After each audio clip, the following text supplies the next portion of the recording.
Yes. Gotcha. Is John perhaps in the public area? I'm looking right now. I do not see any attendees. Yeah, gotcha. It's only the three of us participants, panelists at this time.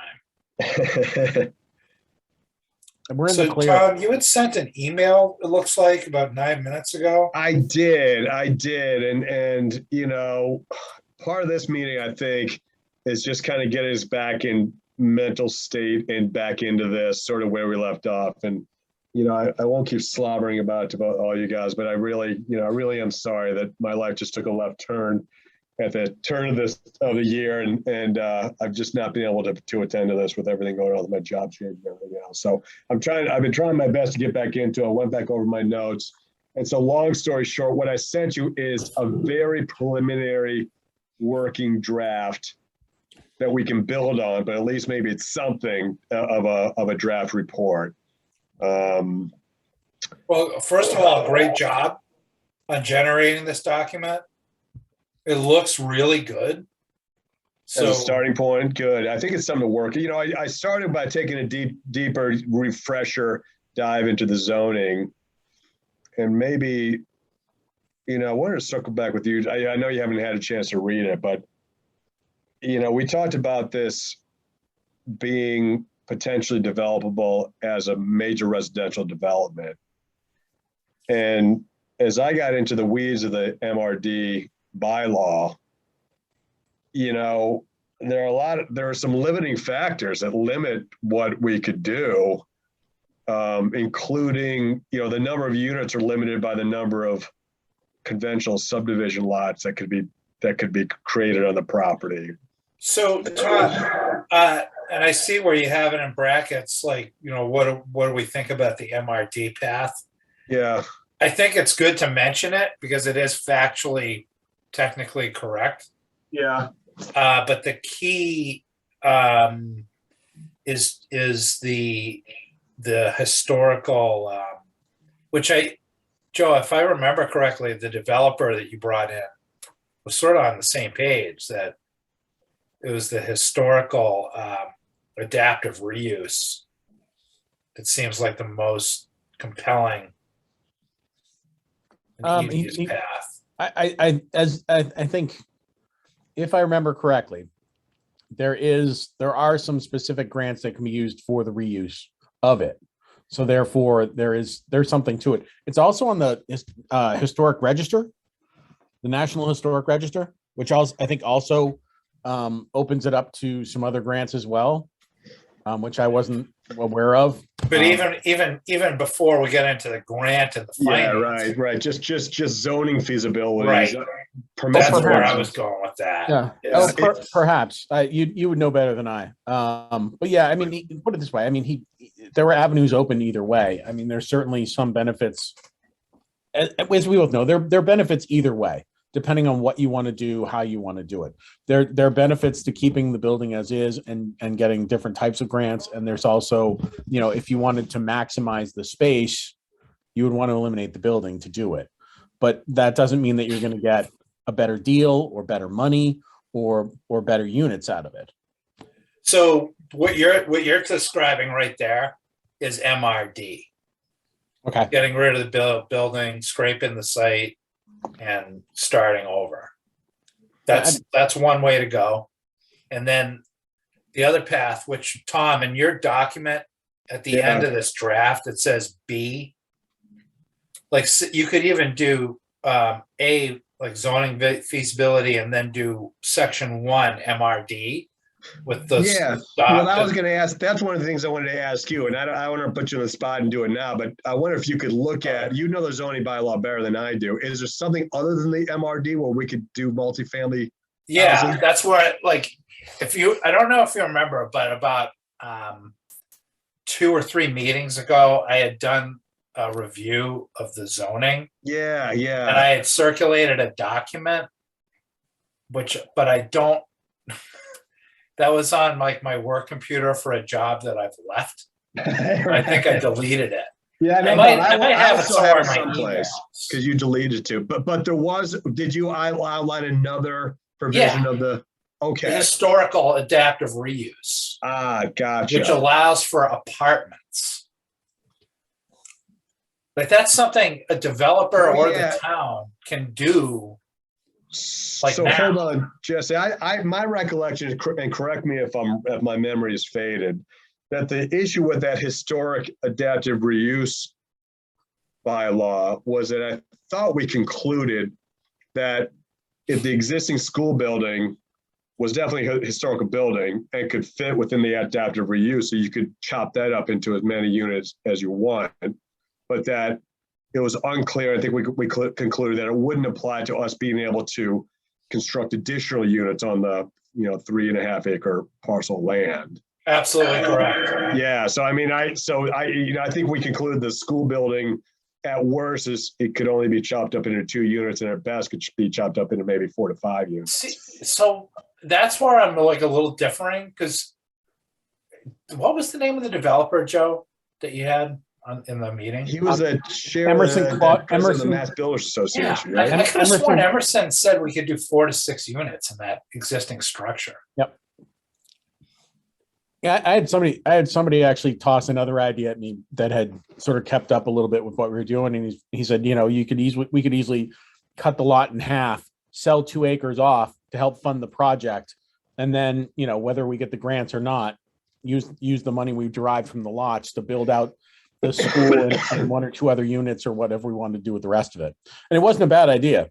I think that there are certainly a lot of options depending upon how everybody wants to move forward. Yeah, I guess the way I land on this, is that even if we could somehow do a combination of the historical, again, just focus on the rubric of zoning right now. What could be approved as a project? Forget about feasibility, forget about economics, forget about septic, everything else. If everything were perfect, how many units can we get permitted for the site? And I'm still a tad concerned that, the most units we could get would be under the MRD, or it'd be roughly 6, even though developers are telling us that, the site could support, more dense development. And I guess the other thing to consider, maybe, Joe, you and I were talking offline about the fact that, nothing's going to happen even if the town thinks this is a good idea, nothing's going to happen tomorrow. It's going to be potentially years. Yep. And the other thing with that time frame in mind, the other thing that's afoot right now that we need to take into consideration, and maybe factor into our report, is the town's consideration of this MBTA community overlay district. Because if that goes into effect, whatever else you might say about it, but if that were to go into effect, and this is within a mile of the, I presume this site would be within the overlay district if it were created. That zoning district will provide for more dense housing, which would. I don't think there's a prayer in whatever that we're going to do that MBT really housing. Well, no. just based on scuttlebutt around town government. Look at it this way. I mean, you're dealing with a train station that's really almost on the property line, and if you tried to do it in a radius, you'd actually have property in Hopkinton and Ashland, which means that they can't do that. They have to make 50 acres, and it's still you pretty much have to do a 50 acre, 180 degree, sort of semicircle, or in some way zone 50 acres on the Southborough side of the line. And looking at all those neighborhoods, I mean, part of the problem is just that, I mean, I've had this conversation with you and other people. That's some of the more affordable housing in town. A lot of it right near there. I mean, the idea of zoning 50 acres there. I mean, that's a lot of acreage. Zoning 50 acres for that to get, whatever they're offering. I don't see the town. I mean, we'll see, but I don't see the town going for this. Well, I mean, they're in the process of looking into it. They're considering, and to be clear, I've been following this to a moderate degree. The DHCD guidelines, or whatever the alphabet soup state agency is that's running this, their guidelines are still draft. I mean, so all those requirements are still somewhat in flux. Towns are giving comment on it. It's not really even fully baked yet. And so really no town is zoned yet for this thing. So again, this is Wait, something. hang on one second. Are you saying that so far, no communities, no municipalities have ratified this zoning? Yeah, I don't, unless I'm terribly wrong, because I think the guidelines aren't even final yet to even get approval for a MBTA zoning district. Well, for this memo, this draft, I think it is just correct actually to mention that if an MBTA community somehow in the future happens, and I agree with you, Joe, that it's not likely and not awesome. I don't want it to happen particularly, but all that aside, like if it did happen, this would be in that area. Yes. Yes. So when we're just talking about density, forget about all the other baggage you may like or dislike about MBTA community zoning overlaw. That would allow for denser development of this on this side. That's right. That's all I'm saying in terms of density. No. And then I no guess question. another option, leaving aside the MBTA community, is that the town, again, thinking long term, the town could rezone this area to allow for some denser development. You know, just under just regular zoning, not MBTA, but just under regular zoning, they could rezone this side. You have to be a little bit careful about spot zoning, but they could rezone an area around here smaller than 50 acres to allow for more dense zoning. And then of course they could, somebody could get a variance from the ZBA to do something more dense as well. But in terms of conventional zoning right now, I'm a tad, concerned that the only option really to do anything other than the building itself is the MRD. And the MRD has these limitations of, the way I calculate 6 units, 2 of which had to be single family units. So I wonder why we keep going back to this, this thing with the MRD being the only, historical. Tom, is it because in your opinion from a feasibility standpoint, MRD is because actually if we're just talking about zoning and not feasibility, then adaptive reuse is equally technically available. Yeah, no, I just go back to our comment a couple minutes ago. If we wanted to do, if the town in the future, either through itself or through private developers, wanted to do other development on the site other than the existing building as multifamily housing, I think the MRD is the only option because we talked about the other, Agreed. right?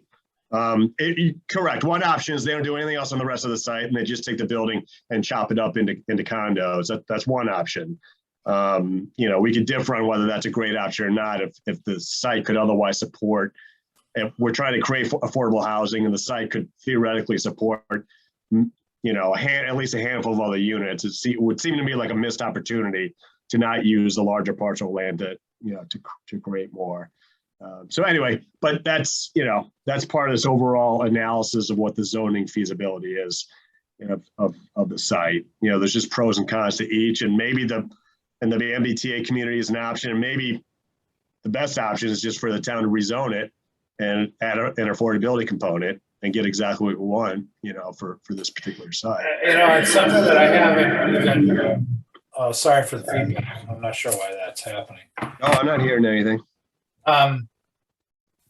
Something that hasn't come up yet in this committee, unless I missed it, which is possible, is 40B.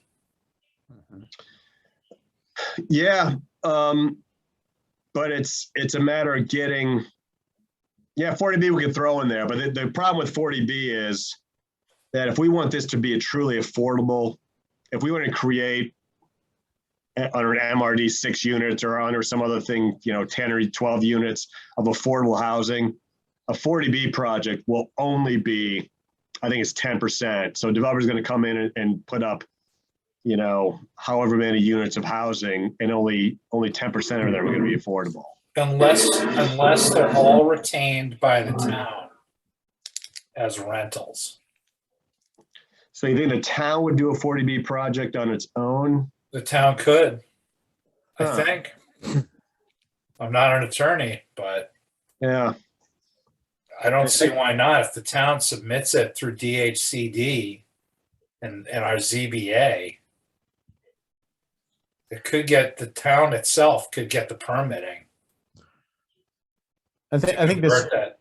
I think this loops back around to something that you were always harping on, Tom, which is it better? What's the best development structure? Whether it's Yeah. us doing it, whether it's some sort of quasi public private, or whether it's a public zoned and developed idea that then is sold to a developer with some sort of backing, or I mean, I think when you were talking about all those, thinking about all the different options, I think that was a very poignant point going forward for somebody to have to use whatever type of development and make that decision, or formulate that decision as to how that was going to be done, or even down to maybe somewhere where Jesse was just going right there with the town developing, having SHOPC do it, and have them take the construction authority over the site and do it themselves, which would be essentially a town project, and then hand it over to the state. But there certainly was, I remember when we talked to Emerson, there were certainly, he brought up a couple points, which was, a public-private partnership had a couple advantages, that especially where it dealt with public financing, because we could borrow the money much cheaper.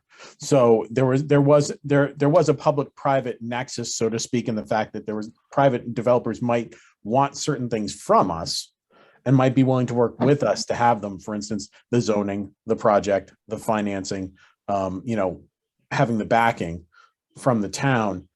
How to do that without having all the public restrictions on labor and all the rest of the issues, construction issues, is something completely different that I don't think I certainly. Yeah.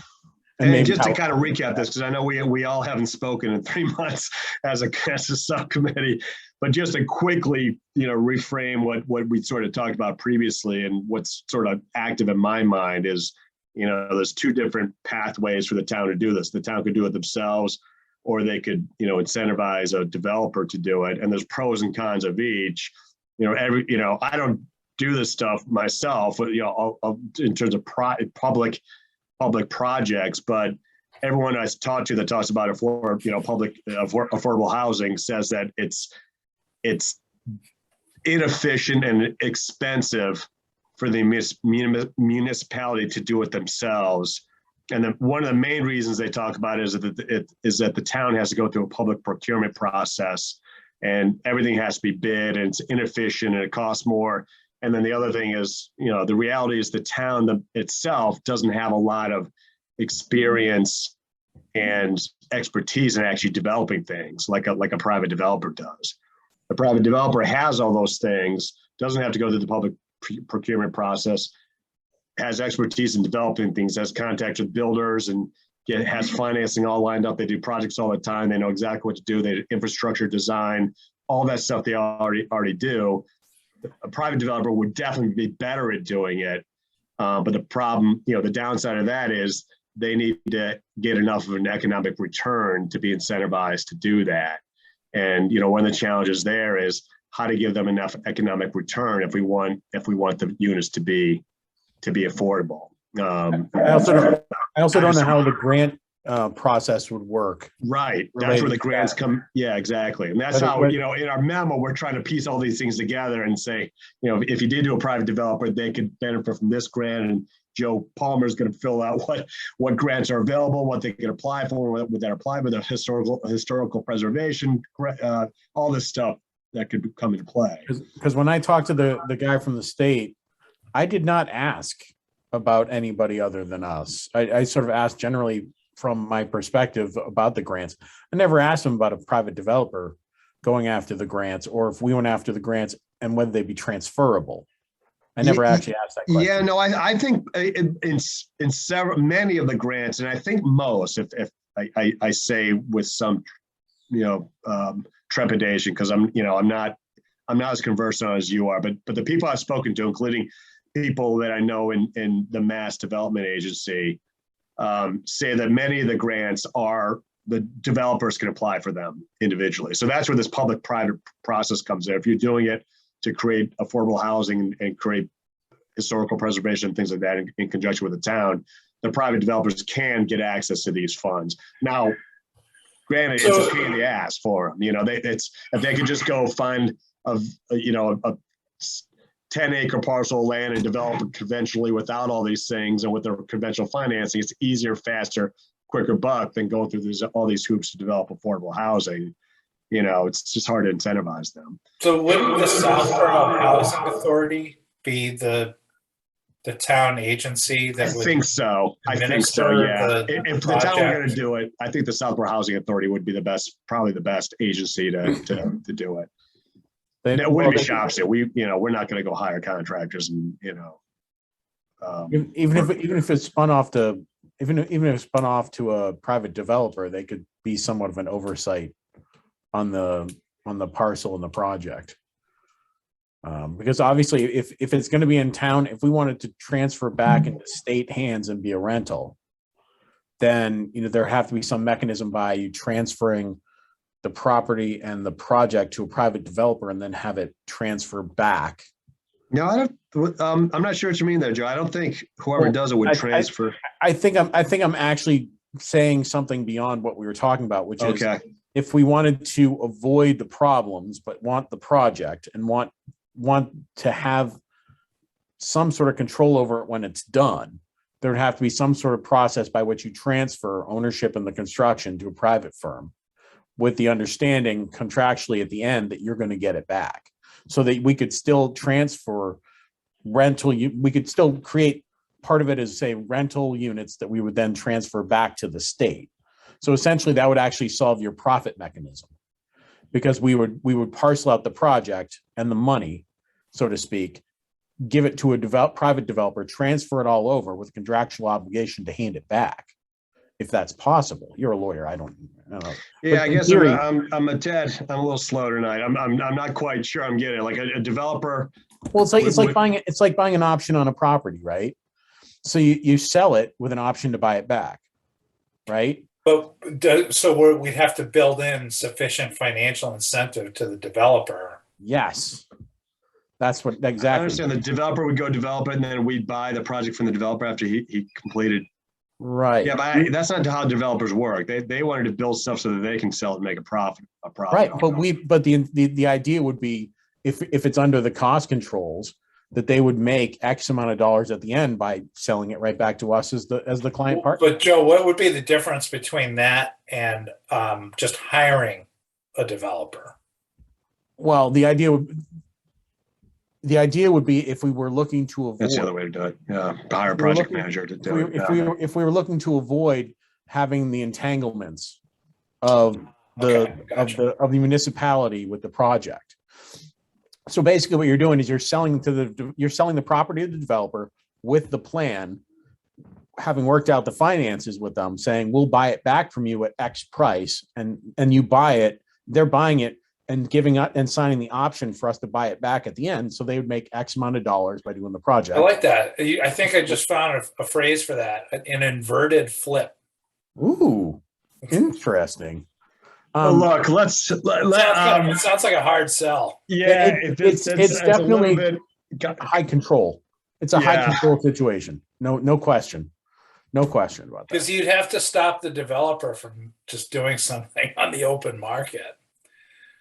And also, I just think, as a practical matter, it's an interesting theory, but as a practical matter, no developer is going to be, if the developer wants to do the project, they want to do the project and make money on it, and it's going to be a higher amount that they'd have as a return than having a convoluted way where we have them do it and hire it back. I mean, I think in terms of, if the town were to develop it themselves, it probably would make sense. Maybe it would make sense for the town to actually hire a developer to run the project and pay a development fee to the developer. Yeah, that could actually be less of an entanglement than selling the property temporarily. But I just don't know the vagaries in that instance of whether, Yeah, I see what you're trying to accomplish, Joe. Like you hire the developer, you turn it over to them so you don't have the public procurement mechanism. Because I think if we hire a developer, we have the Some public procurement. secret handshake to give it back to us when it's done. Yes, no, it's very difficult. Unconventional. I've been involved in town projects that required hiring consultants and going through the RFP process. Everybody, really cumbersome, inefficient. Well, let's do this because that's part of this massive files I hear from I have in my file folder from all the notes and people I spoke to and all the meetings we all had. Just to let you guys know where I stand. I have started pulling that stuff together, and this draft document I sent to you is like stage one of my trying to pull all this stuff together. I pulled the zoning stuff together and did a zoning analysis. And I just plan to do all the same stuff with everything else we talked about.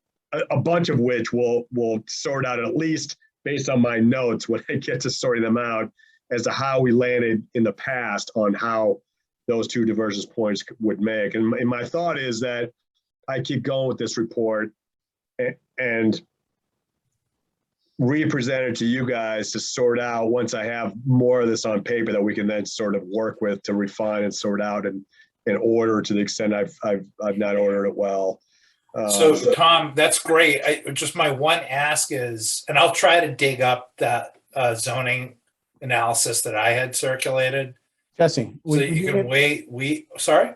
Would you do me a favor and just check your email, your town email? Oh, you think you found it? I sent you back something that you'd sent to us. So I was wondering if it was there. Yeah, that's probably it. That's probably it, Jesse. That's the beauty about the internet. Once you put it out there, everyone else has it. So if you lose it yourself, the rest of us still have it. I always forget to CC myself on stuff, but Tom's right. Well, Joe, this is exactly what I was looking for. Thank you. Good. No problem. Yeah, well, hey, good. you sent it to me first. You So, assaulted me Tom, with it. I'm going to forward what Joe just resurrected. Yeah, good. And I'll use that to keep filling out to fill out the zoning section. And that's exactly why I circulate to you, because you're to have you say, hey, Tom, you should have zoning A, B, and C of different options. I think that's a good idea. That's the way I'll approach that.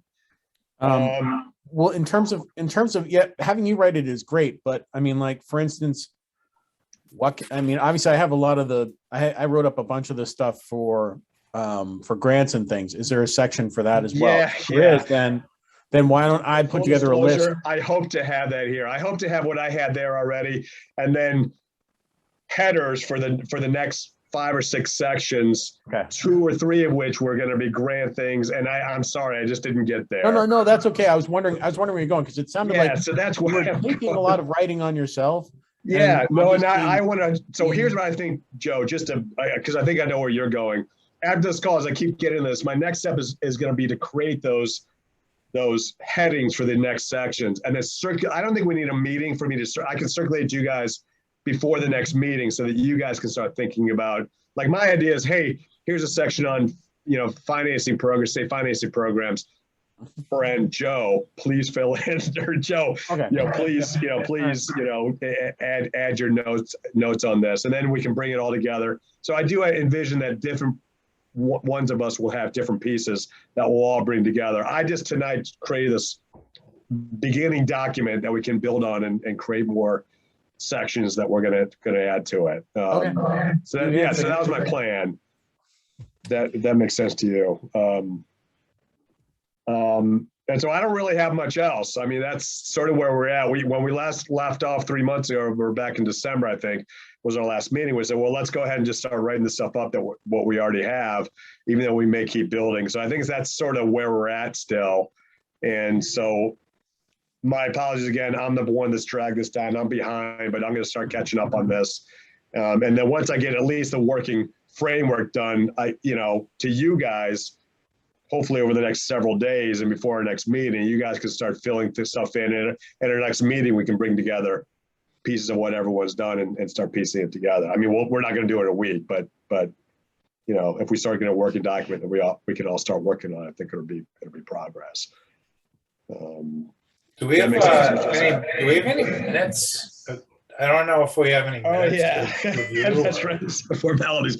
So my notes say that my last meet with when Emerson was here, it said that Joe P was going to keep minutes for that meeting. Is that true, or were my notes wrong? I don't know. Did I not send you minutes for that? I don't know. You may have it. I just didn't. That was right about the time that right after that I went on vacation. I was off the rails. So you may well have sent us minutes. What was the date of that meeting? December 16th. December 16th. We haven't met since December 16th. Oh, wow. I know. Hey, Merry Christmas and Happy New Year. I know. That's right. When I had a crazy month, I had 5 commercial real estate closings that month. It was the holidays, and I was also 10 days in Florida. It was chaotic. And then I came back and was supposed to start my new job on January 1st.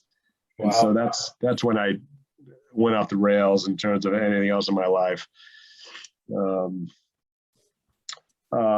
So yeah, so what? If they're not out there, if I didn't circulate them already, I will make sure that I have them there. 12. Okay, that sounds great. And so I'm thinking that housekeeping. I'll take the minutes for this meeting, unless anybody else wants it because it's a relatively short meeting, easy. But if not, I'm happy to do up the minutes for this meeting. And then I was thinking I would spend the next couple of weeks just trying to get this draft report in some order, but then we'd have another meeting within the next couple of weeks. Does that sound decent to you guys?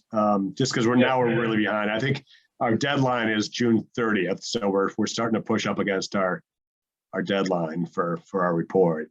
I'll be the Zoom facilitator. Okay, for that next meeting. Do you guys want to talk dates? Where's my cell? Oh, here.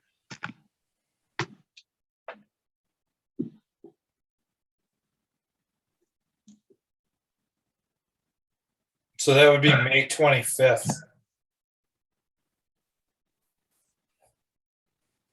I am free on the 25th. Can you do that? Can you guys do that? Yep. Joe, I think you're muted.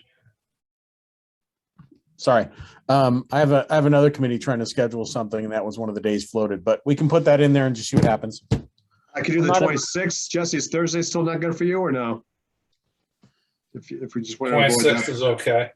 You want to do the 26th instead, Joe? Does that work for you? That would be completely free at the moment. So okay, beautiful. And so I'm thinking, Joe, just in terms of housekeeping, at our next meeting, between now and the next meeting, you can circulate your draft minutes from December. You probably already did, but we can all take a look at them. And then next meeting, we'll approve both your December meeting minutes and my minutes of this meeting. I know we're violating all sorts of minute keeping laws, but hey, we'll do as long as they get voted on and approved. Yeah, we're not gonna throw us in jail. I don't think we're violating it. So okay. Tom, I can't request the Zoom room until the meeting gets posted. So okay. You just want to shoot me a text or an email once it's posted. Yeah, yeah. Set everything up through IT. Okay. Tom, do you say it was 12/16 or 12/6? 12/16 I have. Okay. Am I wrong? No, you could be right. I just have minutes from 12/6 already, and I'm looking for 16, but we couldn't have met twice, did we? In December? No. I think it could just be a typo. December 16th was a Friday. We never meet on Fridays, do we? Oh no, I'm in the wrong year. My bad. Sorry.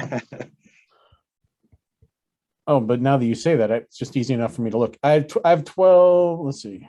So December 16th was definitely a scheduled meeting. Yeah. 12/16. Yeah, I have it on 12/16 as well. And my 12/6, I have a capital planning. So it must have been the 16th. Yeah. I don't know what. Good. So maybe when you do up your minutes, you accidentally put December 6th instead of 16th. I bet you that's probably what happened. Yeah. Okay. That sounds great. And most of that was the presentation of Emerson Klaus. So whatever notes you have on that, you just do them up. The meetings are all recorded, so you are 100% right. Yeah, because I have Emerson Klaus here and the others presenting. So he only went to one meeting. So yeah, and I have December 16th in the minutes, not on the title. Okay, so, cool. Excellent. Already Oh, so have all these are recorded. Is there a way to access those recordings? Can we go back and watch them? Are they? Yeah, they're all on YouTube. Oh, they are. Okay. Go to the town website under virtual meetings, and then they have a YouTube. Press Oh, on geez. So all the curse words we put on this meeting are all going to be preserved for posterity. Permanently. Oh my gosh. Is there any local bylaws about using profanity in a public meeting? Apparently not. I don't think so. Town meeting made it through it. Yeah. There's plenty of swearing. All right. Well, hey, thanks to you both. I will get my butt. I won't say any profaning gear and get this document going, and we'll reconvene on the 26th. Yeah, I'll give these minutes a read and get them out to you in the next day. Okay. Sounds Thanks, good. Joe. Thanks, All Tom. right, thanks you both. Should we make a formal meeting to adjourn? So yeah, great. moved. Motion. Do you ever do that? All right. I second and we all vote in favor, I think. All right. Sounds good. Have a good weekend, Well guys. done. See you Thanks, guys. Tom. Have a good one. Take care, guys.